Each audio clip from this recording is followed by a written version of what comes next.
헤드라인입니다. 울산시는 3월 10일 태화강 신사무교 아래에서 2015년 태화강 어린연어 방류 행사를 가졌습니다. 시민과 학생 등 800여 명이 참석한 가운데 연어의 무사회기를 기원했습니다.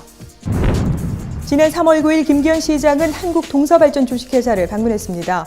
혁신도시 이전 기관의 안정적인 정착 지원을 위한 의견을 나눴습니다. 지난 3월 10일 울산광역시 성평등위원회를 개최했습니다. 2015년 성평등기금 지원 대상 사업과 여성정책 시행계획, 그리고 전년도 기금 성과 분석, 결산 등을 심의했습니다. 자신의 꿈을 포기하지 않고 간직하고 있다가 제2의 인생을 사는 사람들, 울산 색소폰 오케스트라를 만나봤습니다. 시청자 여러분 안녕하십니까? 울산의 새로운 도약과 따뜻한 시민들의 소식을 전하는 울산시정뉴스, 지금부터 시작하겠습니다. 지난 3월 10일 울산시는 태화강 신사무교 아래에서 2015년 태화강 어린연어 방류 행사를 가졌는데요. 울산 수산업협동조합 주관으로 시민과 학생 등 800여 명이 참가했습니다. 이날 방류한 어린연어는 총 87만 마리인데요. 이 중 경상남도 민물고기 연구센터에서 제공하는 7만 마리는 태화강으로 돌아온 연어에서 인공적으로 알을 채취해 부화시킨 어린연어입니다. 맑은 물에만 서식하는 연어와 같이 은어도 4만 마리를 방류했습니다. 울산시는 태화강의 생태 회복을 위해 지속적으로 어린 연어를 방류한 결과 회기 연어는 매년 꾸준히 증가했습니다. 2014년까지 총 6,115마리로 확인되었는데요. 이는 태화강이 연어가 회귀하는 주요 하천으로 자리를 잡았다는 것입니다. 이와 함께 2009년 12월 태화강에서 연어의 자연부화 현장을 확인한 이래 올해까지 7년 연속 자연부화한 어린 연어가 발견됨에 따라 태화강이 연어의 자연 생태 조건을 이미 갖춘 것으로 평가됩니다. 지난 3월 9일 김기현 시장은 울산 혁신도시 이전 기관인 한국동서발전 주식회사를 방문했습니다. 안정적인 정착 지원을 위해 의견을 듣고 격려를 했습니다.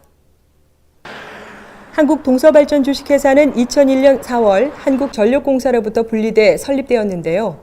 당진 화력본부를 중심으로 울산 화력본부, 호남 화력발전처, 그리고 동해 화력발전처 등 6개 발전소를 운영하고 있습니다.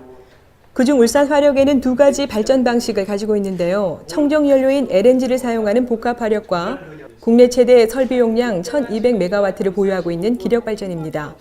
김기현 시장과 장주옥 한국동서발전 주식회사 사장, 도시창조국장 등 10여 명과 함께 한국동서발전 주식회사의 사업을 둘러보고 이전 기간의 안정적인 정착 지원을 위해 의견을 들었습니다.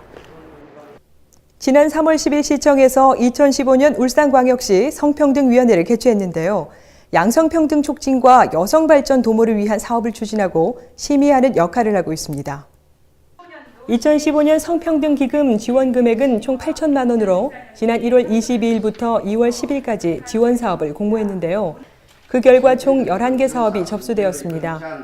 위원회는 이들 사업을 대상으로 기금 사용 목적의 적정 여부, 지원 사업의 타당성, 사업 수행 능력, 사업비 산정의 적정성 등을 판단합니다. 이와 함께 2015년도 여성정책 시행계획을 심의합니다. 여성의 경제적 역량 강화, 돌봄 지원과 일가정 양립 기반 구축, 여성에 대한 폭력 근절과 함께 인권 보장, 여성의 대표성 제고와 참여 확대 등을 주요 내용으로 하고 있습니다. 한편 성평등위원회는 여성정책 시행계획, 여성정책 관련 사항, 여성단체 지원에 관한 사항 등을 심의하며 현재 15명으로 구성돼 운영되고 있습니다. 다음은 한 주간의 다양한 시정 소식을 전하는 브리핑 시간입니다.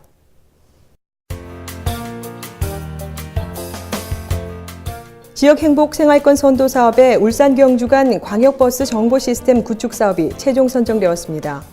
대통령 직속 지역발전위원회와 농림축산식품부가 공동으로 주관하는 사업인데요. 이에 따라 국비 14억 원을 지원받습니다. 울산 경주 간 통행자의 대중교통 이용 편의 도모와 지역 간 상호 교류를 확대해 지역 활성화에 기여할 것으로 기대됩니다. 울산시 교통정책이 차량 중심에서 사람 중심으로, 교통소통에서 교통안전으로 변화를 선도해 나갑니다.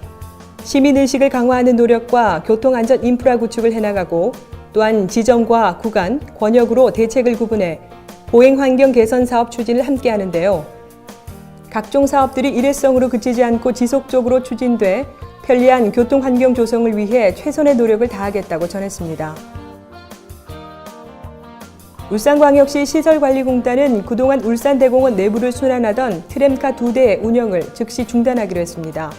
자체 안전조직을 통해 집중 점검 결과 약 9년이 경과되면서 노후화가 상당 부분 진행되었음을 확인했는데요. 또한 매년 이용객이 증가하는 만큼 사고 위험이 높은 것으로 판단되었습니다. 향후 울산대공원은 시민이 직접 걷고 만지고 느낄 수 있는 친환경 공원으로 거듭나고자 최선의 노력을 할 계획입니다. 여러분은 어릴 적 어떤 꿈을 꾸셨나요? 멋진 무용가, 아니면 세계 곳곳을 누비는 사진작가, 화려한 무대 위의 가수. 그런데 이러저러한 이유로 살다 보면 잊혀지는 게 바로 꿈입니다. 여기 낮에는 자신의 생업에서, 밤에는 자신의 꿈을 위해 포기하지 않고 살아가는 이들이 있습니다. 바로 울산 색스폰 오케스트라인데요. 양정희 리포터가 함께했습니다. 회사원과 자영업자, 병원장, 교사, 교장, 그리고 퇴직한 교수와 전업주부까지 이 다양한 직업군이 한 곳에 모여있는 이곳은 바로 울산 색소폰 오케스트라 연습실입니다. 마음 한켠에서 조금씩 키운 꿈을 펼쳐나가고 있다고 하는데요. 취미로 시작된 색소폰을 넘어서 울산 시민들의 감성을 자극하는 멋진 현장으로 지금 함께 가보시죠. 2008년 12월에 창단하여 1년간의 단단한 준비 과정을 거친 후 2009년 12월 제1회 정기 연주회를 시작으로 지금까지 총 8회의 정기 연주회를 가졌는데요. 초청 연주회까지 총 13회의 연주회를 했다고 합니다. 2015년 올해도 다수의 연주가 계획되어 있다고 하네요. 울산 색소폰 오케스트라가 어떻게 시작하게 된 건가요? 예, 요즘 그 색소폰 하는 인구들이 아주 많은데 이제 이분들이 혼자서 다들 이제 솔로를 많이 하십니다. 그래서 합주를 하면 어떨까 해서 제가 공고를 내어서 이제 여러분들이 이제 응모를 하였는데 이제 그분들하고 이제 같이 하게 되었습니다.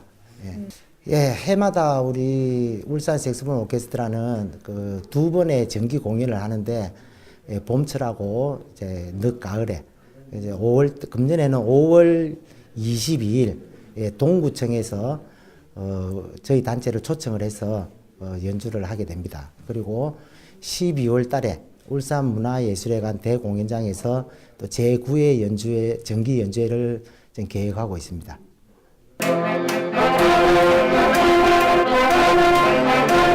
색소폰은 소프라니노, 소프라노, 테너, 바리톤 등 총 7종류가 있다고 하는데요. 이렇게 색소폰 한 가지 악기만 가지고 고음과 중음, 저음을 다양하게 낼 수 있다고 합니다. 게다가 많은 사람들이 좋아하고 친숙하게 접하는 악기인데요. 그럼에도 클래식 음악에서 잘 쓰이지 않는 이유는 태생이 늦기 때문이라고 합니다. 현대의 작곡가들은 색소폰을 재평가해서 오케스트라 편성에 자주 쓰고 있으며 나아가 독주악기로까지 발전하고 있습니다. 그 색소폰 연주하시는 거 봤는데 언제 이렇게 시작하셨고 또 이렇게 하고 나신 이후에 주변 반응이 어떤가요? 시작한 지는 10년쯤 됐습니다. 하다가 이제 합주를 시작하게 됐고 합주의 즐거움이 또 있고 그리고 주위에서도 좋게 봐주고 저도 즐겁고 한 게 색소폰입니다. 그 색소폰을 정말 오래 연주를 하신 것 같은데 그 연주 이후에 좀 달라진 점이 있나요? 예. 제가 색소폰을 시작한 지는 한 3년 되었고요. 제가 좋아하는 색소폰 취미 활동을 통해서 먼저 내 자신의 어떤 생활의 여유와 마음의 평온함을 찾게 됐습니다. 그 생활의 여유를 찾음으로 해서 삶의 어떤 행복과 진정한 희망을 찾아가는 것이 가장 큰 보람이라고 생각됩니다. 예. 그리고 또한 저희들 울산 색소폰 오케스트라 연 2회 정기 공연을 통해서 관객들이 즐거워하고 행복해하는 모습을 볼 때 가장 큰 보람을 느끼게 되었습니다. 색소폰은 남성들 악기로만 제가 알고 있었는데 이렇게 아리따운 여성분들 연주를 하시네요. 저도 처음에는 할 엄두를 못 냈어요. 왜냐하면 제가 폐활량도 작고 또 건강이 안 좋았기 때문에 많이 우려했는데 우연히 입문을 하면서 제 건강도 많이 좋아졌고요. 또 더 열심히 해서 앞으로 가족들을 위해서나 또 주위 분들을 위해서 좋은 연주를 해주고 싶다는 그런 욕심도 생기더라고요. 특히 제 자녀들이 결혼을 할 때 엄마가 축하를 해주면 참 멋있지 않을까 욕심이 생기네요. 많은 연주를 했지만 가장 기억에 남는 건 2011년에 함께한 KBS 어린이 합창단과의 협연이라고 합니다. 머리가 하얗게 센 어르신들의 색소폰 반주와 자라나는 새싹 초롱초롱 어린이들의 고운 목소리가 만나 아름다운 음악을 함께 만들어낸 순간이었다고 합니다. 비록 조금은 둘러왔지만 가슴을 뛰게 하는 일을 할 수 있어 행복하다고 하는데요.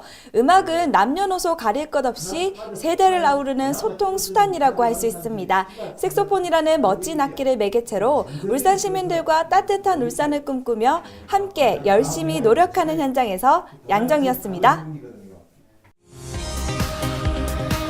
울산 알림입니다.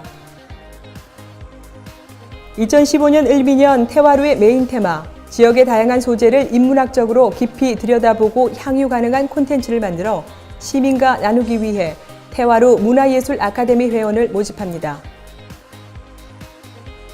울산 응급의료정보센터에서 응급 상황에 시민들의 생명을 보호할 수 있도록 지역 내 응급처치 기술을 보급하기 위한 사업의 일환으로 러브엔즈 시민응급봉사단을 모집합니다.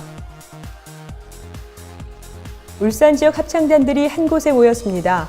어린이, 여성, 실버 합창단까지 각기 다른 개성의 목소리들이 모여 만들어내는 울산 합창 대축제, 여러분을 초대합니다. 시민과 함께하고 공감하는 뉴스, 정확한 정보와 생생한 현장을 전달하는 뉴스.